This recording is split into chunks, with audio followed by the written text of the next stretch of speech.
आप देख रहे हैं न्यूज बीट पारस जहांजेब के साथ। बजट, अवाम और तबाही, ये हैं वो बीट्स जिन पे बात करेंगे आज न्यूज बीट में। जितने मर्जी केसेस बना लें, कोई फर्क नहीं पड़ेगा। हम फौज के खिलाफ नहीं हैं, हम फौज के हक में हैं। कुछ लोगों को शौक है, डेट्स देते रहते हैं, फलां महीने में डिफॉल्ट हो जाएगा, फलां महीने में इतनी देर, 2 महीने रहेंगे, 3 महीने रहेंगे, उनको शर्म आनी चाहिए।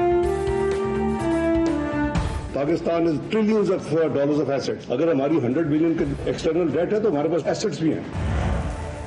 अस्सलाम वालेकुम, मैं हूं पारस जहांजेब। मौशी तरक्की की शरह 0.6%, शरह सूद तारीख की बुलंद तरीन सतह 21%, सालाना महंगाई तारीख की बुलंद तरीन सतह 38%, खाने पीने की हफ्तावार महंगाई में भी तारीख की बुलंद तरीन सतह 50% के करीब, डॉलर की ट्रिपल सेंचुरी, पेट्रोल का 1 लीटर 262 रुपए, तारीख में पहली बार आटे की और चीनी की कीमत जो है वो आगे निकल गई। 1 किलो आटा 150 और चीनी 1 किलो 120 रुपए, घी का 1 किलो 600 रुपए से ऊपर, मशरूबात 50%, दालें 58 और चाय में 113 रुपए का इजाफा, बिजली और गैस की कीमतों में 50% से ज्यादा इजाफा, तदरीसी किताबें और स्टेशनरी 113% महंगी, कपड़े और जूते 25% महंगे हो गए। और ये सब कुछ शहबाज स्पीड के 1 साल के अंदर अंदर हुआ। 30,000 कमाने वाले का बजट 2 गुना खसारे में, सनती शरह नमू -3%, लार्ज स्केल मैन्युफैक्चरिंग सुकड़कर -8%, दरामदात और तरसीलात ज़र में मुसलसल कमी, IMF से मुआहदे में नाकामी, हुकूमत के मुजवजा बजट का हजम 14,000 अरब और इस 14,000 अरब में 7,000 अरब का खसारा, यानी जो अगले साल खर्च करना है उसका 50% कहीं मौजूद ही नहीं। और फिर जो 9,000 अरब रुपए हुकूमत के खजाने में जमा होने की तवक्को है, इसमें से भी 50% से जायद कर्जों पर सूद की मद में वापस कर दिया जाएगा। तो फिर इस मुल्क और अवाम के लिए बाकी क्या बचा है? आप चाहें इसका किसी भी तरह हिसाब किताब लगाकर देख लें, जवाब में खसारे ही खसारे निकलेंगे। और ये नए या पुराने पाकिस्तान की नहीं, बल्कि हमारे पाकिस्तान की मौजूदा मौशी सूरत हाल है।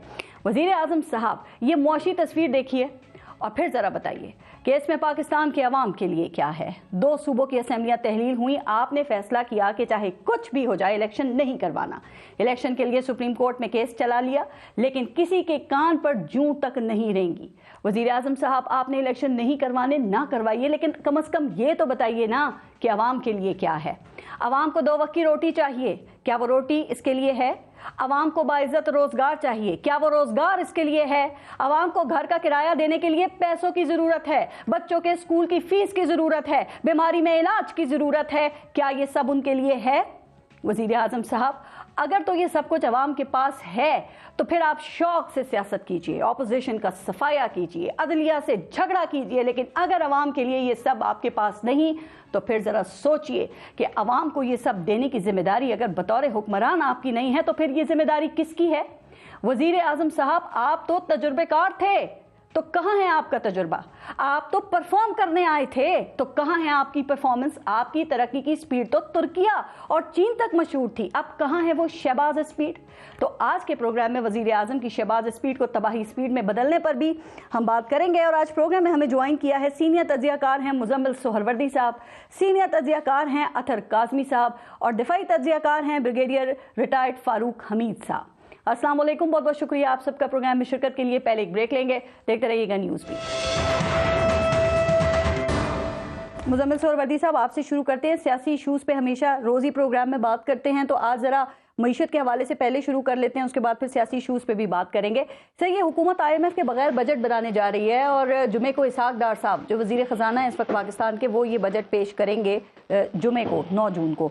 तो आप ये समझते हैं कि ये रिलीफ वाला बजट होगा, दरमियाना बजट होगा, यानी कि बैलेंस्ड होगा, या खुदा ना खास्ता एक बार फिर इस अवाम की कमर टूटने जा रही है? ये तो इलेक्शन बजट होगा, उसमें तो अवाम को रिलीफ मिलता है। इलेक्शन बजट दिए जाते हैं जितना भी मुमकिन होगा। ये चूंकि आपने IMF को ले ऑफ करने का इसीलिए फैसला किया है, ये इलेक्शन बजट होगा। जो भी इस हुकूमत से बन सकेगा वो इस बजट में जरूर करेगी, क्योंकि ये लास्ट अपॉर्चुनिटी है उसके पास और वो इसको मिस नहीं करना चाहेंगे। तो मेरे नजदीक ये एक इलेक्शन बजट होगा। पीएसटीपी 200 अरब रुपया बढ़ाया जा रहा है और भी चीजें, सैलरीज बढ़ाने की बात की जा रही है कोई 30% के करीब, और कुछ चीजों की रिलीफ की बात हो रही है। तो ये एक इलेक्शन बजट होगा। मोजम्मिल साहब, ये क्या पैसे हैं हुकूमत के पास जो ये तरक्याती बजट बनाने की भी बात हो रही है? और ये बजट खसारा जो है ये 43% है, यानी कि आधा बजट तो खसारे में ही है ना सर। और ये भी कोई नई बात नहीं है, अमूमन ऐसे होता है, लेकिन आपको पता है कि फिर ये नए टैक्स लगा के और नए कर्जे लेके फिर इसको हम पूरा करते हैं। तो अगर इस तरह बजट बना तो फिर तो आवाम को रिलीफ देना एक ख्वाब नहीं हो जाएगा आपके ख्याल में? कैसे देंगे ये? देखें, इस वक्त तो ये ऐलानात करेंगे, तनख्वाहें बढ़ाएंगे, मजीद जो रिलीफ दिया जा सकता है वो दिया जाएगा। उसके बाद अगर अक्टूबर में इलेक्शन होंगे, नवंबर में नई हुकूमत आएगी, फिर मिनी बजट आ जाएगा या जो भी होना होगा हो जाएगा। लेकिन अभी तो मुझे जो स्ट्रेटजी है वो यही लगती है कि एक इलेक्शन बजट दिया जाएगा गुडी सा, और उसके बाद चूंकि 13 अगस्त को ये कौमी असेंबली की मुद्दत खत्म होगी, उसके बाद मुल्क में इलेक्शन का बिगल बजाया जाएगा। नतीजतन इलेक्शन होते हैं या नहीं होते नहीं कह रहा, लेकिन ये हुकूमत जाते जाते एक इलेक्शन बजट दे के जाएगी। सर आप देखें, बार बार आप ठीक कह रहे हैं कि ये इलेक्शन ईयर है, इलेक्शन आएगा। मैं फिर वही सवाल कर रही हूँ कि तज्जिया आपका क्या है? क्या ये हुकूमत ऐसा रिलीफ का बजट देना अफोर्ड कर सकती है? अभी आपने कहा कि ये बढ़ाएंगे सरकारी मुलाजमीन की सैलरीज, तो 20% तक सैलरीज बढ़ाने की बात है। पेंशनर्स की 15% बढ़ाई जा रही है, 20 रुपये पेट्रोल भी कम कर दिया गया है। आप समझते हैं इससे आम आदमी की जिंदगी के ऊपर कोई असर पड़ सकेगा? और वो जो डेली वेजेस वाले हैं, वो दिहाड़ीदार मजदूर, वो क्या करेंगे? पेट्रोल बढ़ाते हैं तो 25-30 रुपए बढ़ाते हैं, कम करते हैं तो 10 और 12 रुपए करते हैं, उससे ज्यादा नहीं कर सकते। क्या करेगा आम आदमी? देखिए, आम आदमी की मुश्किलात अपनी जगह हैं। महंगाई को किसी सूरत भी डिफेंड नहीं किया जा सकता। इस हुकूमत की बहुत बड़ी नाकामी है महंगाई, और महंगाई ही इनकी जड़ों में बैठी हुई है। इनकी जो आज पब्लिक परसेप्शन है वो महंगाई की वजह से खराब है, और अगर ये महंगाई को काबू नहीं करते हैं तो पाकिस्तान की आम आदमी वोट के जरिए इनसे अपना गुस्सा निकालेगी। इस बारे में तो कोई दो राय नहीं है कि जब भी इलेक्शन होंगे महंगाई उसमें एक टॉप इशू होगा। लेकिन मैं फिर कह रहा हूं कि ये जो भी बजट अनाउंस करेंगे ये 3 माह के लिए है। उसके बाद जो हुकूमत आएगी वो मिनी बजट ले आएगी। ठीक है ना, आप समझें। अगर लंबा टेक्नोक्रेट का निजाम आना है जो 2 साल चलना है, वो भी मिनी बजट ले आएगा, और अगर नवंबर में नई हुकूमत आ गई तो वो भी मिनी बजट ले आएगी। ठीक है, राइट सर। एक और बड़ी अहम बात, नहीं मैं समझ गई आपकी बात। एक और बात, इस वक्त में डिफॉल्ट की भी बड़ी बात हो रही है। आपको लगता है कि वैसे तो इसहाक डार साहब कह रहे हैं कि जी डिफॉल्ट नहीं होगा, कई बार तारीखें भी आई हैं हमने देखा, लेकिन अल्हम्दुलिल्लाह पाकिस्तान अभी तक डिफॉल्ट नहीं हुआ है। लेकिन आप ये समझते हैं कि ये हुकूमत की वाहिद एक ही बड़ी कामयाबी है जो कि महंगाई को तो नहीं कंट्रोल कर सके, शरह सूद भी कम नहीं कर सके, रोजगार के मौके भी देने थे, तो ये हुकूमत नहीं कर सकी, तो क्या ये इनके फराइज नहीं थे? और देखें, इसहाक डार साहब तो मुस्लिम लीग नून के सबसे बड़े मईशतदार हैं ना, वो यहाँ पे नाकाम क्यों हुए हैं वैसे? देखिए, कई दफा जो कामयाबियां होती हैं वो अवामी मकबूलियत की नहीं होती हैं। You can not sell your successes, अपनी सक्सेस। और अगर आपने डिफॉल्ट से बचाया है तो आम आदमी को उससे क्या सरोकार है? रियासत को तो सरोकार हो सकता है। आप शायद यहाँ हमें अंदाजा नहीं है कि श्रीलंका में जब डिफॉल्ट हुआ तो पेट्रोल नहीं था, बिजली नहीं थी, गैस नहीं थी, तनख्वाहें नहीं थी, मुल्क बंद हो गया था। लेकिन चूंकि हमने वो चीजें देखी नहीं है तो हम उसको काउंट नहीं कर सकते कि हमने ये नहीं होने दिया, तो ये कोई बड़ी कामयाबी हमने हासिल कर ली। और हमने IMF के बगैर 6 माह मुल्क चलाया है। हमारे दोस्त नवंबर में डिफॉल्ट की बातें करते थे, हमारे दोस्त मार्च में डिफॉल्ट की बातें करते थे, हमारे दोस्त जून में डिफॉल्ट की बातें करते थे, हमारे दोस्त अब अक्टूबर में डिफॉल्ट की बातें करते हैं। तो कोई एक डेट तो डिफॉल्ट की आई नहीं है कि मैं कहूँ कि जी ये पहली दफा डिफॉल्ट है। तो बड़ा आपके सवाल का जवाब इसहाक डार नहीं दिया ना। वो ये कहते हैं कि पाकिस्तान जो है वो डिफॉल्ट इसलिए नहीं कर सकता कि पाकिस्तान श्रीलंका नहीं है। उन्होंने कहा कि हमारे पास ये ट्रिलियंस ऑफ डॉलर के असासे मौजूद हैं। तो अब इससे चहमगोइयां शुरू हो जाएंगी ना सर, कि अब ये असासों के ऊपर भी नजर है कि इनको मजीद असासे जो हैं ये गिरवी रख के फिर मुल्क को डिफॉल्ट होने से बचाया जाए। और अगर ایسے ہی بچانا ہے اس ملک کو ڈیفالٹ سے مزمل سہروردی صاحب، پھر تو یہ کوئی بھی حکومت یہ کام کر سکتی ہے نا سر، کہ وہ گروی رکھ دے یا پھر فروغ کر دے اثاثے اور ملک کو ڈیفالٹ سے بچا لے، تو پھر اس میں اس حکومت کا کیا کمال ہے؟ پھر اس حکومت کا کمال تھا جس نے 3.5 سال میں اس سے زیادہ قرضہ لیا جتنا ہم نے 70 سال میں لیا، اور ایک بھی پروجیکٹ نہیں لگایا۔ وہ تو بڑی کمال کی حکومت تھی کہ پاکستان نے 70 سال میں جتنا قرضہ لیا، اس حکومت نے 3.5 سال میں اتنا قرضہ لے کر پاکستان میں جو تبدیلی کا کمال ہمیں دکھایا ہے، اس کا تو وہ تو لاجواب کمال ہے کہ اثاثے بیچ کے تو قرضے نہیں ادا کرنے، لیکن بغیر کوئی کام کیے بھی تو قرضے لیے گئے ہیں یہاں۔ نا یہ گورنمنٹ کہہ رہی ہے، مجھے یہ بتائیں کہ اس حکومت کی پرفارمنس کے بارے میں سوال کہاں سے شروع کریں ہم؟ 1 سال مکمل ہو گیا ہے سر، ہم نے پچھلوں کو ہی روتے رہنا ہے، ہم ان کو بہت رو لیے، ان کی بات کب شروع ہوگی؟ ان کی بات شروع ہے کہ مہنگائی ان کی بات ہے، ان کو اس بات پر جب ہم گریبان سے پکڑتے ہیں تو ان کی بات کرتے ہیں۔ جب ہم کہتے ہیں کہ عام آدمی کی زندگی مشکل ہے تو ہم یہ تھوڑی کہتے ہیں کہ عمران خان کی وجہ سے مشکل ہے، وہ IMF سے معاہدہ توڑ گیا تھا جاتی دفعہ، نہیں، جب ہم کہتے ہیں کہ وہ IMF سے معاہدہ توڑ گیا تھا اپنا اقتدار بچانے کے چکر میں، اور ملک سے اتنی بڑی غداری کر گیا تھا جس کے بعد آج تک ہم کھڑے نہیں ہو سکے، ہم تو نہیں یہ بات کہتے، ہم تو کہتے ہیں کہ اس حکومت کی ذمہ داری ہے مہنگائی کنٹرول کرے۔ یہ وہ پہلا وزیر اعظم تھا جس نے جاتی دفعہ IMF کا معاہدہ توڑا، اور وہ محب وطن تھا، تو ہم تو اس کی محب وطنی پر کوئی شک نہیں کر سکتے۔ ہاں نہیں، ہم تو ویسے یہاں غداری یا محب وطن ہونے کے سرٹیفکیٹس بھی نہیں دے سکتے نا۔ اطہر کاظمی صاحب، آپ کے خیال میں کیا حکومت IMF کے بغیر ایک متوازن بجٹ دینے جا رہی ہے؟ آپ سمجھتے ہیں اور یہ جو خسارہ ہے عوام پر بوجھ ڈالے بغیر پورا ہو جائے گا؟ دیکھیں، حکومت نے جس طرح پہلے بھی یہاں پہ ذکر ہوا کہ جو ترقیاتی اپنا بجٹ ہے اس میں بھی اضافہ کر دیا، 700 ارب سے اس کو بڑھا کے 950 ارب روپیہ کر دیا۔ اب یہ ریلیف کدھر سے دیں گے؟ کیا حکومت کی ٹیکس کلیکشن زیادہ ہو گئی ہے؟ IMF سے کوئی ڈیل ہو گئی ہے؟ کیا حکومت کی آمدہ ہو گیا؟ کارکردگی کی حالت ان کی یہ ہے کہ آپ کی جو صرف ٹیکسٹائل انڈسٹری کی میں بات کر رہا ہوں، اس کی جو مالی سال 2023 ہے اس میں اب تک $2 ارب سے زیادہ کی کمی آ چکی ہے۔ تو یہ اس حکومت کی حالت ہے۔ اب یہ کہتے ہیں کہ جناب ہم ڈیفالٹ بھی نہیں ہوئے۔ کیا ترقی کا نیا پیمانہ یہ ہے کہ ہم دیوالیہ نہیں ہوئے؟ کیا یہ لوگ یہ کیا کہتے ہیں کہ ہم دیوالیے سے اس ملک کو بچائیں گے؟ آپ 1 سال پیچھے چلے جائیں اور ان کے بیانات سنیں، IMF کے حوالے سے سنیں، معیشت کے حوالے سے سنیں، وہ ہمارے سامنے۔ اور جہاں تک ڈیفالٹ کی بات ہے، چند $1000 کی LC نہیں کھل رہی ہیں۔ آپ کا جہاز ملیشیا میں جاتا ہے تو اس کو ادھر روک لیا جاتا ہے کہ جناب یہ $4 ملین نہیں ہے دینے کے لیے۔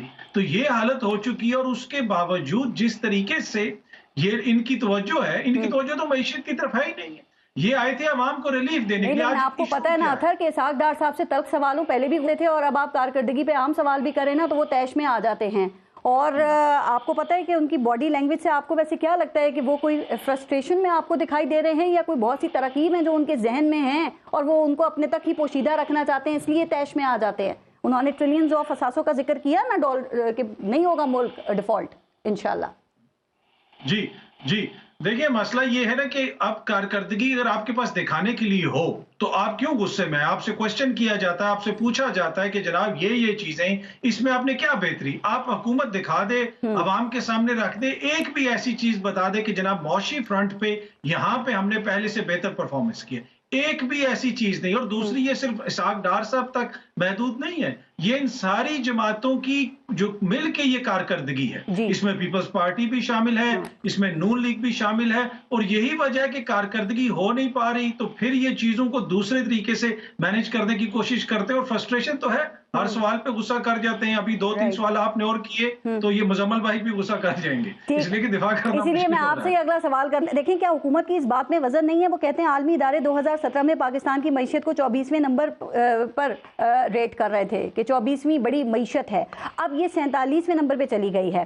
نون لیگ کہتی ہے ہمارے دور میں مہنگائی 4% تھی، گروتھ 6% تھی، پیٹرول 95 روپیز فی لیٹر تھا، ڈالر 110 روپے کا تھا۔ پھر حفیظ شیخ اور شوکت ترین IMF کے پاس چلے گئے، 3 بار معاہدہ توڑ دیا اور بارودی سرنگیں بچھا گئے ہمارے لیے۔ تو وہ تو کہہ رہے ہیں بارودی سرنگوں پہ چل کے ہم نے اس ملک کی معیشت کو بچایا ہے اور بچا رہے ہیں۔ دیکھیں ایک بات تو یہ کہ جو معیشت کی کہانی ہے نا، یہ ہمیں فیئر ہونا پڑے گا، یہ کوئی 1 سال کی کہانی یا 3 سال کی کہانی نہیں ہے، یہ 75 سال کا قصہ ہے جہاں پہ سب کی ناکامی ہے۔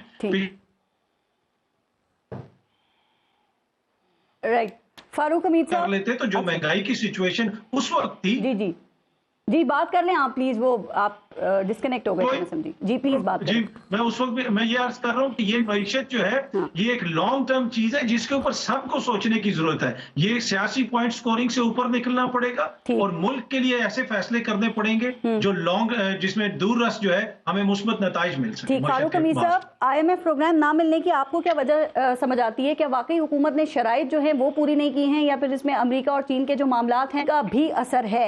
चूंकि सर कहा जा रहा है ना कि चीन जो है वो अरबों डॉलर की सरमाया भी पाकिस्तान में उसने करने का वादा किया है और पाकिस्तान को डिफॉल्ट से भी चीन ने ही बचाया है। तो आप समझते हैं ये दुरुस्त है, इस बात से इत्तेफाक करते हैं, या सिर्फ चहमगोइयां हैं ये सिर्फ? बिस्मिल्लाह रहमान रहीम, बहुत शुक्रिया पारस साहबा, लेकिन बड़े अफसोस की बात है कि Pakistan the only Islamic nuclear power दुनिया हमें देख रही है कि 0.29% GDP हमारा है, सिर्फ $4 अरब रिजर्व में है।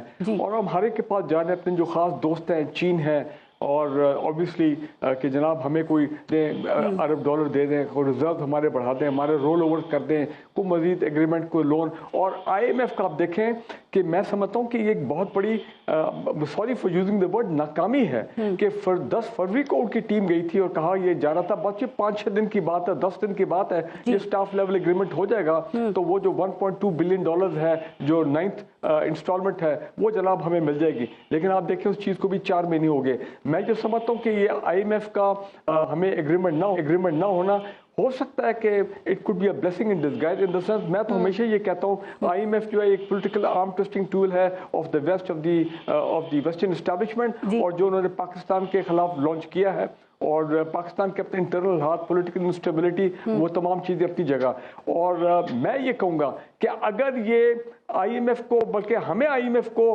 वाकई डिच करना चाहिए। उसकी वजह यह है कि अब हमारा कौमी स्लोगन होना चाहिए सेल्फ रिलायंस, कि हम IMF के बगैर पाकिस्तान की इकोनॉमी को आगे लेके चलेंगे, हम पाकिस्तान की इकोनॉमी को टर्न अराउंड करेंगे अपने जोरे बाजू से। क्योंकि माजी में जब अमेरिका सैंक्शन लगाता था पाकिस्तान के ऊपर 2-3 मरतबा पिछले 3 दहाइयों में, बिलीव मी पाकिस्तान ने सबसे अच्छा जो परफॉर्मेंस दिया है हमारी इकोनॉमी में, हमारे आवाम के जो मेहनत है, इदारों की मेहनत है, जो इसाक डार से पहले बना, वो ये कह रहे हैं कि ये आप प्लान A और B और C जो है ना ये नहीं चलेगा, आपको आपके पास ऑप्शन IMF के पास जाना ही है।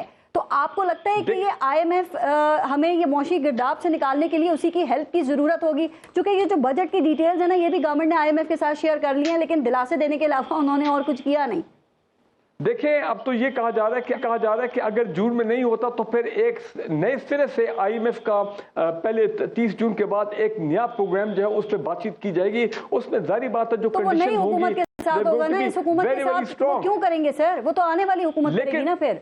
लेकिन पारा एक इंपॉर्टेंट बात मैं करना चाह रहा हूँ आपके प्रोग्राम में, और वो जो कल इसाक डार साहब ने जो बात की है कि कुछ अर्सा तो मेरा दिमाग में चक्कर खाने शुरू हो गए कि इन्होंने क्या कह दिया है और जनाब के डिफॉल्ट नहीं होगा और खरबों रुपए के हमारे जो असासे हैं उनको आप लफ्ज गिरवी का कहें। फारूक हमीद साहब, आपको याद है कि अभी पिछले दिन थी कि IMF न्यूक्लियर असासों की डिटेल्स मांग रहा है या हमारे न्यूक्लियर मिसाइल्स की रेंज में उन्होंने कमी का मुतालबा किया है। फिर आपने देखा सेनेट में इसाक डार साहब ने वो धुआंधार तकरीर की कि किसी की कैसे जरूरत हो सकती है। अब फिर उन्होंने असासों की बात कर दी। तो आप समझते हैं कि ये खुद ही इस तरह के मौके देते हैं, ये बयानात देके, और फिर गवर्नमेंट नाराज होती है, ऐसी बातें क्यों करते हैं? उन्होंने अब जो अगर वो लफ्ज इस्तेमाल कर देते हैं कि पब्लिक सेक्टर एंटरप्राइजेज, तो फिर हम भी समझते हैं कि जनाब ये रेफर कर रहे हैं, स्टील मिल्स की बात कर रहे हैं, PIA की बात कर रहे हैं, और ऐसे लॉस में जाने पब्लिक सेक्टर एंटरप्राइजेज हैं। लेकिन उन्होंने जब सिर्फ एसेट्स के लफ्ज की बात की ना, तो मैं समझता हूँ उनको क्वालिफाई करना चाहिए ताकि ये खाम खा अभाम क्रिएट नहीं होना चाहिए ओवरऑल क्या मुराद था। ठीक। अच्छा सर, एक बात और बता दें, इस वक्त मुल्क मुआशी सूरत हाल से या माशी लिहाज से रहा है? सर एक सेकंड सिर्फ, एस्टेब्लिशमेंट मुतमईन है फारूक हमीद साहब इससे? वो समझते हैं मुल्क जो है वो दुरुस्त समत में जा रहा है? नहीं, देखिए एस्टैब्लिशमेंट और सारे जो लोग हैं वो हम हमारी तरह आपकी तरह पाकिस्तानी है ना तो अगर इकोनॉमी के हालात ये कि 0.29% पे आपकी GDP ग्रोथ है तो, और रिजर्व आपके मैंने जिसमें पहले का $4 अरब है, अब आगे भी आपने जून में भी पेमेंट्स करनी है, रोल ओवर हो जाएगा, वो अलग बात है। लेकिन जो महंगाई की हालत है, लोगों की जो परेशानी है, तो कैसे हो सकता है कि कोई पाकिस्तानी के नहीं जी हालात बहुत अच्छे हैं, नहीं जी वो तो बिल्कुल सेटिस्फैक्टरी स्टेट ऑफ अफेयर्स है, नहीं। इसलिए मैं ये कहता हूँ कि जल्द जल्द हम इस पॉलिटिकल इस्तराब से, पॉलिटिकल भंवर से निकले, ताकि कोई दुनिया को भी पता लगे कि भाई पाकिस्तान में अब पॉलिटिकल स्टेबिलिटी आ रही है, इलेक्शन की तरफ ये जा रहे हैं। मैं तो ये भी कहने को तैयार हूं कि बना दे, बेशक 2 साल के लिए बना दे एक नेशनल टेक्नोक्रेट गवर्नमेंट, ताकि कोई तो स्टेबिलिटी का कोई समझ होना चाहिए पाकिस्तान में, गवर्नेंस का, क्रेडिबिलिटी इस पे करते हैं बात सर। बिल्कुल ठीक, मुजम्मिल साहब प्लीज बात करना चाह रहे थे, फिर मैं ब्रेक लूं। असल में ब्रिगेडियर साहब जिन असासों की तरफ बार बार इशारा कर रहे थे कि जी इसहाक डार साहब उनका इशारा कर रहे हैं, आपने भी लॉन्ग रेंज मिसाइल्स की बात की, तो वो ये जान लें कि ये असासे जो हैं पाकिस्तान की सिविल हुकूमत की दस्तरस में नहीं होते। और हमारे यहाँ ऐसे वज़ीर आज़म भी रहे हैं जिन्होंने कभी वहां जाकर देखा भी नहीं था और उनके पास कोई ऐसी उनके पे दस्तरस नहीं होती। ये तमाम असासे पाकिस्तान की फौज की दस्तरस में हैं और पाकिस्तान की फौज की मलकियत में हैं, और अगर उनके ऊपर कोई बात होगी तो वो फौज की मर्जी के बगैर तो हो नहीं सकती। अब अगर ब्रिगेडियर फारूक हमीद साहब मुझे ये समझा रहे हैं कि आर्मी चीफ ने उस पर कोई सौदेबाजी करने का फैसला कर लिया है मौजूदा सिविल हुकूमत के साथ, तो इन्हें ये GHQ में जाके बात करनी चाहिए टीवी शो की बजाय, क्योंकि ये इन्हें वहां बात करनी चाहिए कि फौज को न्यूक्लियर पर सौदेबाजी नहीं करनी चाहिए, बजाय इसके कि टॉक शोज में बैठकर वो ये बात करें। इन्हें आर्मी चीफ में जाके बात करनी चाहिए, क्योंकि उनके मर्जी के, क्योंकि ये काम आर्मी चीफ की मर्जी के बगैर नहीं हो सकता। ये काम आर्मी चीफ की मर्जी के बगैर नहीं हो सकता। आप बात समझे, फारूक हमीद साहब ट्विस्ट ना दें, ट्विस्ट ना दें, नहीं आप ट्विस्ट ना दें, नहीं, आप ट्विस्ट ना दें। आपने न्यूक्लियर असासों की बात की है और मैं आपको वादे कर रहा हूं कि वो फौज की दस्तरत में है। आप फौज पर इल्जाम लगा रहे हैं, आप फौज पर इल्जाम लगा रहे हैं, आपने पाकिस्तान की फौज पर इल्जाम लगाया है। अच्छा सर, आपने पाकिस्तान की फौज पर इल्जाम लगाया है, मुजम्मिल साहब, आपने पाकिस्तान की फौज पर बात ये है, सर एक सेकंड, इस तरह के बयान आप नहीं समझते? सर एक सेकंड मुझे सवाल करने दें, क्या आप इस तरह के बयान देके पाकिस्तान की फौज पर इल्जाम लगाया है? मुजम्मिल साहब आप नहीं समझते कि इसहाक डार साहब जब इस तरह के बयान देते हैं तो वो स्पेकुलेट करने वालों को दावत देते हैं, फिर ये र्यूमर्स फैलते हैं, तो ये बात करने की जरूरत क्या है भाई एहसासों की? कोई ऐसी क्या जरूरत पड़ गई है? कोई स्पेकुलेशन क्या नौबत आ गई है? अगर मैं कह रहा हूं कि उन्होंने कहा कि हम ऐसी सौदेबाजी नहीं करेंगे, वो एक पॉलिसी स्टेटमेंट थी और वो दी जा सकती है सेनेट में।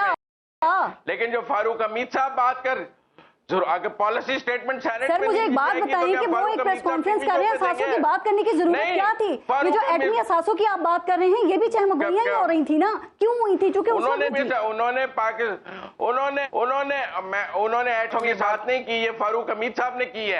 उन्होंने पाकिस्तान के एसेट्स की बात की है। सर वो मिसाइल रेंज कम करने के मुतालबा जो था उसकी बात कर रहे थे। नहीं, वो सेनेट में बात की, वो सेनेट में बात की गई है, मैं समझता हूँ पॉलिसी स्टेटमेंट था। लेकिन मैं समझता हूँ कि मैं अभी प्रेस कॉन्फ्रेंस में एसेट्स की बात की उस पर सवाल कर रही थी। जी अथर की भी सुन ले मुजम्मिल साहब। जी अच्छा, मैं इसमें से इतना अर्ज करना चाह रहा हूँ कि जो ये हमारे न्यूक्लियर या जौहरी असासे हैं, ये पाकिस्तान की मलकियत हैं, ठीक है। इसकी जामन जो है ना, पाकिस्तान के जो 25 करोड़ अवाम है वो इसके जामन है, और वो अपने इदारों के पीछे खड़े हुए हैं। किसी किस्म की कोई इस तरह की बात होगी तो आपको नजर आएगा कि पूरी आवाम जो है बिल्कुल अपनी, चाहे कोई भी हुकूमत हो या कोई भी हो, उसके पीछे खड़े हुए आपको नजर आएंगे। मसला ये है कि यहाँ पे बात हो रही है सिविलियन हुकूमत की इनकॉम्पिटेंस की। प्रॉब्लम यह है कि जिस तरीके से पीडीएम की ख्वाहिश है कि वो मुकाबला नहीं कर सकते तो उसकी लड़ाई इदारों से करवा दें। या मुजम्मिल साहब के पास आर्ग्यूमेंट कोई नहीं था, उन्होंने इल्जाम लगा दिया कि जी ब्रिगेडियर साहब फौज को कह रहे हैं। भाई नायल तो ये हुकूमत है जो पूरी दुनिया घूम रही है, सैरें कर रहे हैं, इक्तदार के मजे लूट रहे हैं। क्वेश्चन इनसे हो रहा है कि ये लोग इस चीजों को इस नहज पे लेके आए, इसमें इदारों का क्या बात है? इदारे तो पूरे मुल्क के होते हो। किसी मैं इसका जवाब देना चाहता हूँ, मैं इसका जवाब देना चाहता हूँ। दीजिए। अतर कादमी साहब, इमरान खान को पीडीएम ने कहा था जाके कोर कमांडर के घर के बाहर आग लगा दे। या पीडीएम ने कहा था जीएचक्यू के गेट पे पेट्रोल बम गिराए, या इमरान खान को पीडीएम ने मशवरा दिया था कि आईएसआई के दफ्तर के आगे फैसलाबाद में मुजाहरा कर ले कि वो जाकर उसकी इदारों से लड़ाई हो जाए। ये मशवरा मौलाना फजलुर रहमान जमान पार्क देने गए थे, या शहबाज शरीफ ने इमरान खान को फोन करके कहा था भाई जीएचक्यू के बाहर मुजाहरा तो कर दो। ये इदारों से वो खुद लड़े हैं, अपनी गाड़ी जाके मत्था उन्होंने खुद इदारों के अंदर मारा है। इसको पीडीएम पे मत डालें, उनकी जहालत उन्हीं के सर पे डालें। उनको शौक था पाकिस्तान के इदारों से लड़ने का। आगे बात करेंगे। उनको अच्छा अब मैं एक छोटी सी अर्ज कर लूं। उनको शौक था पाकिस्तान के इदारों से लड़ने का। छोटी सी अर्ज कर लूं। पहली बात यह है कि यास्मीन राशिद साहिबा को अदालत ने बेगुनाह बिल्कुल साबित कर दिया और कहा कि उसमें उनका कोई ताल्लुक नहीं। दूसरी बात, आपने फैसलाबाद का जिक्र किया, जो फैज को मौका की कॉल्स भी आज आईजी साहब दिखा रहे थे, उन्होंने प्रेस कॉन्फ्रेंस की तो उनको छोड़ दिया गया, मुराद राज को छोड़ दिया गया, तो उस दिन जेल में था, कैद था जिस दिन ये सब कुछ हुआ। ये जो हुआ 9 मई को वो नाकाबिले बर्दाश्त है, वो पाकिस्तान के खिलाफ साजिश थी। उसमें जो लोग भी मुलविस हैं तहकीकात होनी चाहिए, उनको कानून के मुताबिक डील किया जाना चाहिए। लेकिन ये कहां से साबित हो गया कि ये हमने करवाया है? आप दिखा दें कोई सबूत। ये वो सियासी बयानियां हैं जो पीडीएम वाले अपनी मौशी नाकामियों को छुपाने के लिए सामने लेके आए। मैं एक ब्रेक ले लूं, ब्रेक के बाद मजीद बात करेंगे। मुजम्मिल साहब, आपने तो ब्रिगेडियर साहब को भी डरा दिया, वो भी देखें खामोश हो गए। नहीं, मैं एक बात इसका जवाब देना चाहता हूँ। ये जो इमरान खान का गलत लफ्ज़ इस्तेमाल किया गया। अच्छा, मैं ब्रेक ले लूंगा, ब्रेक के बाद मुजम्मिल साहब जरा ब्रेक लेने दें प्लीज। ब्रेक के बाद इसके ऊपर वैसे मेरी ख्वाहिश थी कि महंगाई के सवाल किए थे, उस पर भी ऐसे ही गरजना बरसना चाहिए था आपको। ब्रेक लेते हैं, देखते रहिएगा न्यूज़ भी। अच्छा फारूक हमीद साहब, आपका क्या ख्याल है कि अब पाकिस्तान से सियासी इंजीनियरिंग का दौर खत्म हो चुका है, या फिर रिवर्स इंजीनियरिंग मुकम्मल करने के बाद ही सियासी इंजीनियरिंग जो है उसका मुकम्मल तौर पे खात्मा होगा? सॉरी, आपकी आवाज जरा कट रही, दोबारा सवाल सर मैं सवाल ये कर देती हूँ कि क्या पाकिस्तान से आप समझते हैं कि सियासी इंजीनियरिंग का खात्मा हो गया है, या अभी जो रिवर्स इंजीनियरिंग हो रही है कहा जा रहा है उसके बाद फिर जाके मुकम्मल तौर पे खात्मा होगा इस सियासी इंजीनियरिंग का? देखिए आपकी आवाज नहीं आ रही मुझे ठीक। सर दोबारा सवाल करूं? जी आवाज कट रही है आपकी। ठीक, मुजम्मिल साहब आप इसका जवाब दे दें, फिर शायद आप तज्जिया दें तो ब्रिगेडियर साहब को समझ आ जाएगी, प्लीज। बिल्कुल, मैं अतर काज़मी साहब की एक बात का जरूर जवाब देना चाहता था ब्रेक से पहले। उन्होंने कहा कि कहां साबित हुआ कि इमरान खान ने 9 मई वाले वाकयात किए। वो वहां साबित हुआ जब इमरान खान साहब ने फॉरेन मीडिया को कहा कि जब मुझे रेंजर्स ने गिरफ्तार किया तो मेरे लोग कोर कमांडर के घर के बाहर और जीएचक्यू के बाहर एहतजाज ना करते तो कहां करते जी। तो वो कन्फेशनल स्टेटमेंट था कि उनके लोगों ने वहां एहतजाज किया। उसके बाद किसी मजीद दलील की जरूरत नहीं है। एक बात कही अतर काज़मी साहब ने कि पाकिस्तान के 25 करोड़ अवाम पाकिस्तान के न्यूक्लियर असासों के ज़ामिन है, और पाकिस्तान वो आधा फिक्रा बोलकर गए, और पाकिस्तान के कौमी सलामती के इदारे उसके मुहाफिज हैं, वो जामिन है और वो मुहाफिज है। बाकी अब जो आपका सवाल है रिवर्स इंजीनियरिंग का, आपने सुना नहीं, आपने हमेशा की तरह मैंने कहा नहीं सुनी। आपका इशू ये है कि आप अपनी जिस तरह फकीर साहब की भी सुनी। मैंने अर्ज की थी कि 25 करोड़ अवाम जो है वो इसके जामिन है और अपने इदारों के पीछे खड़े हैं, किसी की मजाल नहीं है कि हमारे एहसासों को हाथ लगा सके। मैंने ये अर्ज की। ये रिवर्स इंजीनियरिंग वाला सवाल ये बात ब्रिगेडियर साहब, ये मैं ब्रिगेडियर साहब से ही पूछूंगी। उनको कोशिश हम कर रहे हैं कि वो उनको आवाज चली जाए। मुजम्मिल सरवटी साहब, एक ट्वीट आपने किया, लेकिन आपने एक ट्वीट किया कि चेयरमैन पीटीआई ने 9 मई से कोई सबक नहीं सीखा, और अब भी आप मतलब वो समझते हैं कि उनका रास्ता ठीक है, बस वक्ती तौर पे शिकस्त हुई है। आपको ऐसा क्यों लगता है? वैसे आपने देखा नहीं, अब तो वो ये कह रहे हैं कि मैं 27 साल से इस एस्टेब्लिशमेंट को जानता हूं। अब तो वो नून लीग और पाकिस्तान पीपल्स पार्टी को मशवरे दे रहे हैं कि भाई इनके पास प्लान ए और बी होता है, आपको पता ही नहीं चलेगा ये कब ए से प्लान बी पे चले जाएंगे। तो वो उनको मशवरे दे रहे हैं, बल्कि वॉन का सबक नहीं सीखा उन्होंने आपके ख्याल में? अगर अतर काज़मी साहब की बात मान लें इमरान खान के वो अपने हदफ पीडीएम को रखें तो वो ज्यादा बेहतर सियासत कर सकेंगे पाकिस्तान में। लेकिन उनका सियासी हदफ आज भी कौमी सलामती के इदारे और उनके सरबराह हैं। अच्छा। इसलिए मैं कह रहा हूं कि उन्होंने 9 मई से कोई सबक नहीं सीखा है, कोई सबक नहीं सीखा है। जितना वो पाकिस्तान के कौमी सलामती के इदारों के साथ महाजराई बढ़ाते जाएंगे उतने उनके लिए मसाइल पैदा होते जाएंगे। ठीक, तो आपके ख्याल में ये जो प्लस माइनस का इस वक्त खेल जारी है, आप समझते हैं कि पीटीआई का पत्ता साफ हो गया और पीटीआई की सियासत खत्म हो गई है सर? देखिए, हमने ये प्लस माइनस का खेल बहुत देखा है जी। हमने इसमें पीएमएलएन को टूटकर उसमें से काफ लीग बनती भी देखी है। फिर हामिद नासिर चट्टा साहब एक ग्रुप बना के अलग ले गए थे, जिन्होंने बेनजीर के साथ मिलकर हुकूमत बनाई थी, 18 वोटों से मंजूर बटू थे। फिर हमने गुलाम मुस्तफा जतोई को आईजीआई के साथ देखा और जाम सादिक साहब को सिंध की वजारत आला मिलते देखी और पीपल्स पार्टी को टूटने का अमल भी देखा। तो ये कोई नई बात, ये one time one election strategy होती है जी। ये जो टूटने का अमल होता है ये लॉन्ग टर्म स्ट्रेटेजी नहीं होती, ये one time one election strategy होती है। जब आप किसी खास इलेक्शन के लिए लोगों को तोड़ते हैं, जैसे 2018 में नून लीग को इलेक्शन से रोकने के लिए लोग तोड़े गए, आज पीटीआई को उसकी जीत को रोकने के लिए तोड़े जा रहे हैं। इसके नतीजे में 30, 40, 50 सीटों का फर्क पड़ेगा। जो विनिंग हॉर्सेस की सीटें हैं वो 2018 में अगर पीटीआई को दी गई थी, 13 में नून को दी गई थी, 8 में काफ को दी गई थी, तो वो सीटें जो विनिंग हॉर्सेस की हैं 30, 40, 50 वर्दी साहब, क्या आप ये नहीं समझते कि ये जो सियासत है क्या ये नुकसानदेह साबित नहीं होती सर के? और क्या आप समझते हैं कि यही हल है कि पहले एक पार्टी में बंदे भेजो और उसके बाद जब वो हाथ से निकल जाए तो फिर बंदे वापस बुलाओ, फिर दूसरी पार्टी में भेजो, फिर नई पार्टी इस तरह बने और जो लोग उस पार्टी में एडजस्ट ना हो सके फिर उसी जो पुरानी पार्टी थी उसी में से एक अलग ग्रुप बना लिया जाए? सर, ये एडहॉक बेसिस के ऊपर या बुनियादों के ऊपर कब तक इस मुल्क की सियासत को चलाया जाएगा? और ये ठीक है या अब इस साइकिल से, इस चक्कर से हमको निकलना चाहिए? जब तक सियासी जमातें एस्टैब्लिशमेंट के कंधों पर इक्तदार में आएंगी, उन्हें एस्टैब्लिशमेंट के लोग अपने लिए चाहिए होंगे। इमरान खान साहब भी एस्टैब्लिशमेंट के जरिए ये सारे लोग लेकर इक्तदार में आए थे।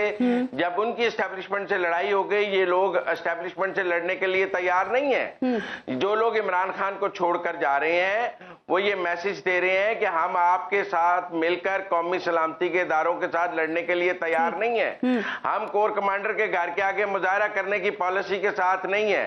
हम जीएचक्यू के आगे पेट्रोल बम मारने के साथ नहीं है। हम आईएसआई के दफ्तर पे हमला करने के लिए आपके साथ नहीं है। हम शोहदा की यादगारों को गिराने में आपके साथ नहीं है। अच्छा, क्योंकि हमने इस मुल्क के कौमी सलामती के इदारों के साथ मिलकर पाकिस्तान में काम किया है। इमरान खान साहब नया एडवेंचर कर रहे हैं, वो अतर कादमी साहब को ज्यादा समझ है उस एडवेंचर की गई है, जो आप कह रहे हैं बहुत अच्छी बात है। लेकिन ऐसे टूट रहे हैं कि आप समझते हैं कि महज नजरियाती बुनियादों के ऊपर ये जहांगीर तरीन की पार्टी में चले जाएंगे या पीपल्स पार्टी में चले जाएंगे? क्या ये नजरियाती सियासत कर रहे हैं? क्या ये वहां पे जाके उनसे ओहदे और मरात नहीं मांगेंगे? बिल्कुल, जब हामिद नासिर चट्टा ने अपना ग्रुप बनाया था तो उन्होंने पीपल्स पार्टी से पंजाब की अपना मफाद ही देख रहे हैं ना, उन्हें पता है पार्टी डूब रही तो निकलो यहाँ से। सर्टेनली तो सियासत है। तो आप देखें ना, इमरान खान साहब उस्मान बुज़दार से ही सबक सीख लें। हाँ, ये तो है। ठीक है सर। अतर काज़मी साहब, मेरी बात समझे? मैं समझ गई आपकी बात सर। मैं जरा अतर साहब को कर लूं, अभी जो इन्होंने उस्मान बुज़दार की बात की है, अतर आप मुस्तकबिल का सियासी मंजरनामा, ब्रिगेड साहब आवाज आ रही है आपको? जी, अभी आ रही है, आवाज आ रही है। चलिए सर, मुझे फिर आप ये बता दें कि आप ये समझते हैं कि अभी जो मुजम्मिल सोहरावर्दी साहब बात कर रहे हैं कि जो पीटीआई को छोड़ के लोग जा रहे हैं, क्या वाकई इनके ऊपर कोई दबाव नहीं है और वाकई 9 मई के वाकयात जो हैं उनके ऊपर ये बहुत दुखी हैं, ये बड़े गम में हैं और इसलिए ये जा रहे हैं?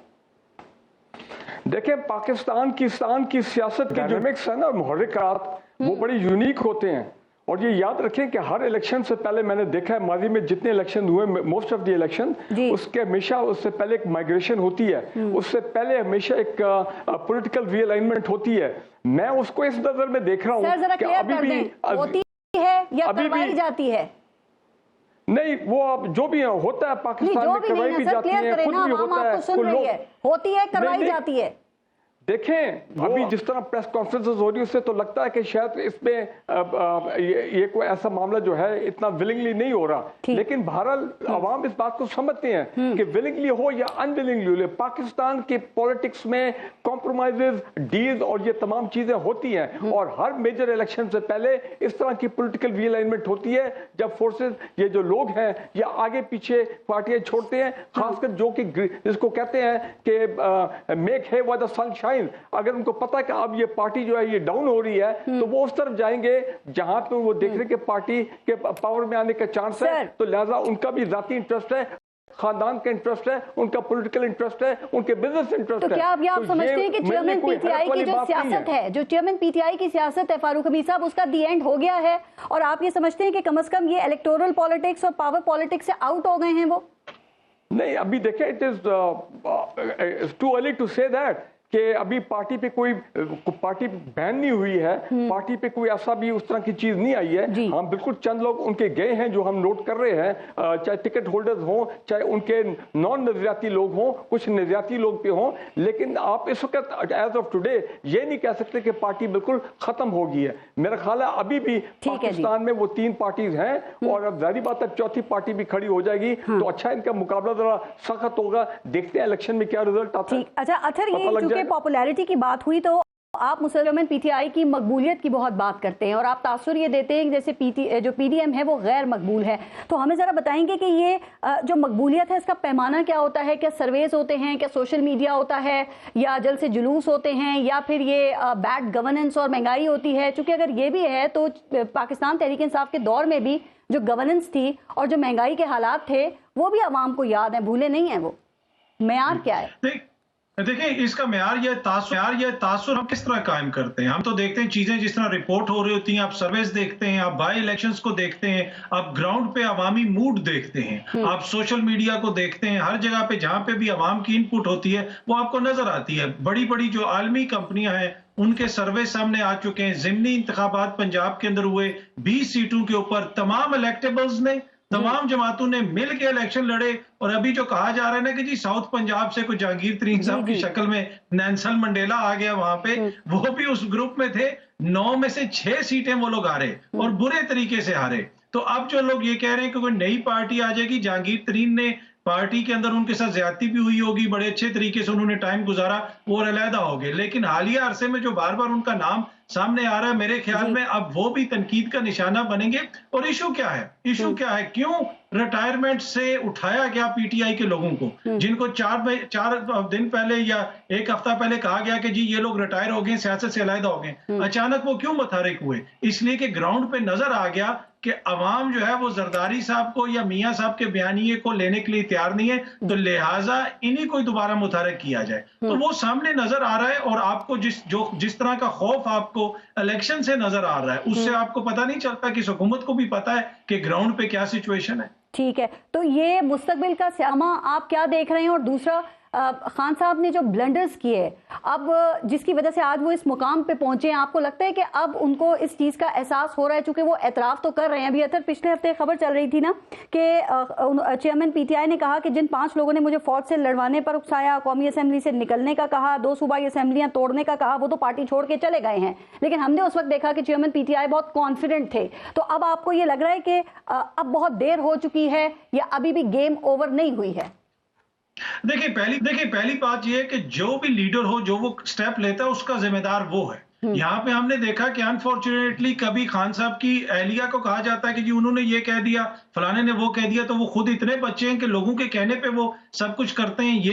ये आर्ग्यूमेंट में मैं बाय नहीं करता। जो भी लीडर है, वो इतनी बड़ी पार्टी का लीडर है, जो भी उसके इकदाम हैं दुरुस्त या गलत वो अलग बहस है, उसका जिम्मेदार वो खुद है। बात यह है कि खान साहब की इस वक्त जो उनका मुकाबला है वो पीडीएम के साथ है। खान साहब ने तनकीद की इदारों के ऊपर, क्यों की तनकीद? ये मुनासिब नहीं थी, लेकिन ये इसकी एक तारीख है। अभी जो आपके वजीर दिफा हैं, आप उनकी स्पीच उठाएं, आज ये कहते हैं कि जनाब अफवाज की और शोदा की और गाजियों की एक तरह से जो दिल आजारी हुई, उन्होंने क्या कहा 71 की जंग के हवाले से, 65 की जंग के, हमारे हजारों शहीदों और गाजियों के हवाले से उन्होंने क्या कहा? वो ये इस वक्त वजीर दिफा हैं। मियां साहब लंदन से बैठ के हमारे इदारों को टारगेट करते रहे, और उस वक्त भी हमारा ये बड़ा कंसिस्टेंट मौकिफ था कि जिस वक्त मुजम्मिल साहब उसका दिफा करते थे, हम कहते थे इदारों को टारगेट ना करें, अपने सियासी मकासद आपको सियासी मैदान में हासिल करने पड़ेंगे। खान साहब की जहां तक सियासत का ताल्लुक है, देखें, सियासत अवाम खत्म करती है। खान साहब की मकबूलियत की हालत यह है कि जो भी लोग उनको छोड़ के जा रहे हैं वो किसी और जमात में इसलिए नहीं जा रहे कि उनको पता है कि वोट हमें नहीं पड़ना। तो मुझे नहीं लगता कि इस तरीके से आप खान साहब की सियासत को खत्म कर देंगे। इस तरह किसी की सियासत खत्म नहीं होती। हाँ, उनके जो फेलियर्स हैं, अपनी उनकी जो नाकामियां हैं, उसकी वजह से उनकी सियासत खत्म होगी। उनके अपने दौर में भी बड़े इशू थे, हो सकता है दोबारा उनको हुकूमत मिले तो उसमें वो डिलीवर ना कर सके, किसी के कहने से नहीं होगा। ठीक, मुजम्मिल सोहरावर्दी साहब, चेयरमैन पीटीआई वोट बैंक मेरा ही है और वो मेरी जात की वजह से ही है, तो आपको लगता है कि सरबराह को माइनस करके क्या जो वोट बैंक है उसका मालिक किसी और को बनाया जा सकता है? एक और दूसरी बात ये कि फिर तो लग रहा है कि शायद अगली कोई नेशनल गवर्नमेंट ही बन जाएगी, जैसे कि फारूक हमीद साहब कह रहे थे, तो ये सब इसका मतलब हुकूमत का हिस्सा होंगे, तो यहाँ अपोजिशन कौन करेगा सर? मैं ख्याल है इस वक्त तो पहली बात तो मैं ये ठीक है कि वोट चेयरमैन पीटीआई का है और जब तक वो खुद गेम से माइनस नहीं होंगे और वो वोट बैंक को होल्ड करेंगे, तो इसलिए उनका अपना पॉलिटिकली माइनस होना उस ये जो बाकी स्क्रिप्ट है जहांगीर तरीन वाला और सारा उसकी कामयाबी के लिए एक बुनियादी जुज़्व है। वो कब तक होता है या नहीं होता है ये देखा जाएगा। अगर चेयरमैन पीटीआई खेल में है तो इन सब का बिस्तर गोल है, बिस्तर गोल है। इनका बिस्तर बनाने के लिए उनका बिस्तर गोल करना बहुत जरूरी है। तो गोल हो रहा है आपके ख्याल में? अभी भी चेयरमैन पीटीआई खेल में हैं या साइड पे हो गए हैं? आप मुस्तकबिल में पीटीआई को किस प्लेस पे देख रहे हैं? देखिए, पता नहीं 9 मई से पहले तो सारे विनिंग हॉर्सेस पीटीआई ज्वाइन कर रहे थे उनकी लड़ाई के बावजूद एस्टेब्लिशमेंट से। आप देखें जमशेद दस्ती से शेख वकास अकरम तक सब पीटीआई ज्वाइन कर रहे थे। जो अतर कादमी साहब ने माजी की मिसालें दी हैं, वो एक बात भूल जाते हैं कि सियासी जमातों का काम गुफ्तगू करना और राय आमा हमवार करना है जी। उनका काम अस्करी जद्दोजहद करना नहीं है। जब एक सियासी जमात अस्करी जद्दोजहद पर चली जाती है तो वो सियासी जमात से अस्करी जमात बन जाती है। सियासी जमात ने सियासी जद्दोजहद सियासी मुजाहिरों में करनी होती है पुरअमन। जब सियासी जमात ने जीएचक्यू पे पेट्रोल बम मार दिए, कोर कमांडर के घर को आग लगा दी, बरी हो रहे हैं, यास्मीन राशिद साहिबा बरी हो गई हैं, परवेज इलाही को बरी खुद कर दिया गया है। ये क्यों बरी हो रहे हैं? तहकीकात करवाएं, कमीशन बनाए, कमीशन बना दिया, ये बरियत क्यों है? मेरी बात समझे, वो ड्यू ये बरियत इसलिए है कि किसी ट्रायल से तो बरी नहीं हुए हैं, वो ड्यू प्रोसेस ऑफ लॉ से बरी नहीं हुए हैं। क्या यास्मीन राशिद का ट्रायल हुआ है? सारे शवाहिद सामने आने के बाद वो बरी हुई हैं। अगर आप रिमांड मांगने गए हैं और जज ने डिस्चार्ज कर दिया है तो ये लाडलों का इंसाफ है जिसमें तराजू के पलड़े बराबर नहीं है। लोगों के ट्रायल हुए हैं, इनको ये डिस्चार्ज हो रहे हैं और अब ये सवाल ज्यादा जरूरी पैदा हो गया है कि माजी में ये बात तय हुई थी कि हमारी अदालतें जेट ब्लैक टेररिस्टों का ट्रायल करने की काबिल नहीं है और इस मुल्क की पार्लियामान को मिलिट्री कोर्ट्स की तरमीम करनी पड़ी क्योंकि हमारी अदालतों की कैपेसिटी नहीं थी कि वो जेट ब्लैक टेररिस्टों का ट्रायल कर सकती। आज भी ये बात साबित हो रही है तो कि हमारी ये अदालतें इस 9 मई के ट्रायल करने के काबिल नहीं है और ये मिलिट्री कोर्ट का जवाब ज्यादा से ज्यादा मजबूत करती जा रही हैं। जब ये यास्मीन राशिद का ट्रायल रोकेंगी और बगैर ट्रायल के बरी करेंगे यास्मीन राशिद के हवाले से कहा जा रहा है वो वहां पे मौजूद थी लेकिन तोड़ फोड़ की गई, ये बात साबित नहीं हुई है, तो फिर तो ये प्रोसिक्यूशन की कमजोरी है ना, ये तो वो नहीं कर सके। या आप जज के ऊपर सवाल उठा रहे हैं कि उनकी पीटीआई की तरफ एफिलिएशन है। फैसला तो देखिए टीवी शो में तो नहीं होगा। इसलिए उठा रहा हूं इसलिए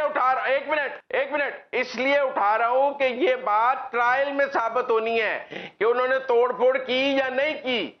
क्या जज ने ट्रायल किया है? क्या गवाह आए हैं? क्या उन पर जिरा हुई है? क्या अदालत में सबूत पेश किए गए हैं? आप तो रिमांड लेने गए हैं, उन्होंने डिस्चार्ज कर दिया है। ये जो नई रस्म चली है, नहीं, ये प्रोसिक्यूशन की कमजोरी नहीं है, ठीक है, ये जज की मोहब्बत है। चलें, टाइम खत्म हो रहा है, की कमजोरी नहीं है, फारूक हमीद जज की मोहब्बत है। एक आखिरी सवाल फारूक हमीद साहब, आप चूंकि नैब के डायरेक्टर इन्वेस्टिगेशंस भी रहे हैं, आपके ख्याल में ये अलकादे ट्रस्ट केस कितना मजबूत है सर? अब बुशरा बीबी को बतौर गवाह तलब किया गया है, तो ये कितनी अहमियत की बात है या कितनी अहम बात है? آپ نے نیب کا نام لیا ہے تو میں تو یہ سمجھتا ہوں کہ جو شیخ خاقان عباسی صاحب یا احسن اقبال صاحب کہتے ہیں کہ نیب کو بند کرنا چاہیے، نیب ان پاکستان گو ٹوگیدر، نیب تو پاکستان کی معیشت کی دشمن ہے. تو جتنے 2 دفعہ NROs ہو چکے ہیں اور جو سب لوگوں کو کلین سیٹ مل گئی ہے، تو آپ تو ان کیسز کی ہم تو کبھی انٹرسٹ ہی نہیں لیتے ان کیسز میں، کیونکہ ہمیں معلوم ہے کہ اگر یہاں پہ کیس جو ہے وہ پروسیس ہو گیا. بی بی کے حوالے سے بتا دینا ذرا، میں ٹائم کم ہے، ذرا یہ بتائیے نا کہ ان کا بطور گواہ طلب کیا جانا کتنا اہم ہے، یا آپ سمجھتے ہیں کہ کسی بھی لحاظ سے طلب کیا جائے وہ اہم نہیں ہے؟ چونکہ نیب پہلے تو نوٹس دے دیتا تھا نا، اب اسے وجہ بتانا ضروری ہوتی ہے نا کہ وہ کس کیپیسٹی میں یا کیوں بلا رہا ہے. دیکھیں جی، اگر ان کو وہ بلاتے ہیں تو بالکل اس میں تو کوئی غلط بات نہیں ہے، بلا رہے ہیں. لیکن میں یہ کہتا ہوں کہ جو مین کیریکٹر القادر کیس کا ان کو بھی تو بلائیں نا، ان کو بھی تو بلائیں جو مین کیریکٹر ہیں، تاکہ سب اکراس دا بورڈ سب لوگوں کو بلایا جائے. آپ ایک دو ان کا نام بھی نہیں لینا، ان کا ملک ریاض کا نام بھی نہیں لینا. سر اگر بطور گواہ بشرا بی بی نیب کو کچھ بتاتی ہیں تو وہ کیا چیئرمین پی ٹی آئی کے مال ہو سکتا ہے فاروق حمید صاحب؟ وہ چیز نہیں، اگر وہ انکریمنیٹنگ ایویڈنس ہے تو ہو سکتا ہے، بالکل کیوں نہیں ہے. لیکن بات یہ ہے کہ ڈیو پروسیس آف لا جو ہے وہ فالو ہونا، نیب کو جس طرح نیب کو کرنا چاہیے. They should be absolutely fair. بالکل ٹھیک ہے، کوئی ایسی بات نہیں. Let the law take its own course. خطرناک ثابت ہو سکتا ہے Al Qadir trust case chairman P T I کے لیے، اور بشرا بی بی کی بطور ملزمہ کے بجائے بطور گواہ طلبی یہ کتنا اہم ہے؟ ٹو بی آنسٹ دیکھیں، یہ سیاسی ایک کیس ہے، سیاسی نوعیت کا مقدمہ ہے، فریولس قسم کا کیس ہے. اس کا آپ اندازہ لگا لیں 190 ملین پاؤنڈ کی بار بار ذکر کیا جاتا ہے، لیکن جو معزز شخصیت ملک سے باہر 190 ملین لے کے گئے اور واپس لے کے آئی، اس کو صرف بزنس ٹائکون کہتے ہیں. ملک صاحب کا نام بھی نہیں لیتے یہ لوگ. تو اگر حکومت سنجیدہ ہوتی، کیس ہوتا تو وہاں سے شروع ہوتا. میرا نہیں خیال کوئی اتنا امپورٹنٹ کیس ہے. ہاں، جب تک ان کی حکومت ہے یہ اس کو چلائیں گے اور کوشش کریں گے کہ اس کے اوپر پولیٹیکل مائلیج یا پولیٹیکل بیانیاں بنانے کی کوشش. ٹھیک ہے، مزمل سہروردی صاحب ایک چھوٹا سا لاسٹ کامنٹ اسی پہ کر دیں القادر ٹرسٹ کیس پہ. آپ اس پیشی کو، طلبی کو کتنا اہم سمجھتے ہیں؟ ایک گواہ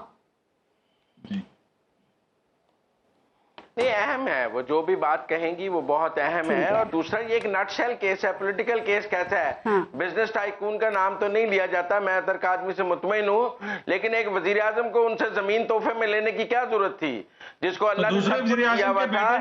اس نے ایک ایسے گھر پہ 190 ملین پاؤنڈ کا، ایک منٹ، وہ تو انہیں تو کلین چٹ لندن نے دی ہے.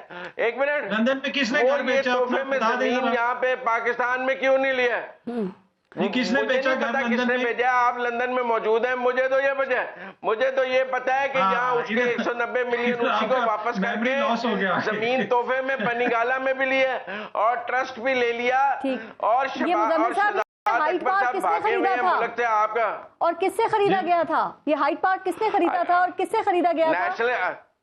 وہ مزمل صاحب کو یاد مجھے نہیں پتا، لیکن نیشنل کرائم ایجنسی کی تحقیقات میں کوئی ملزم نہیں ثابت ہوا تھا، بلکہ ملک ریاض. نہیں، یہ جواب اچھا ہے، مجھے نہیں پتا، یہ اچھی بات ہے. مزمل سہروردی صاحب، اطہر کاظمی صاحب اور بریگیڈیئر فاروق القادری، آپ سب کا پروگرام میں شرکت کے لیے اپنا اور اپنے ملک کا خیال رکھیے.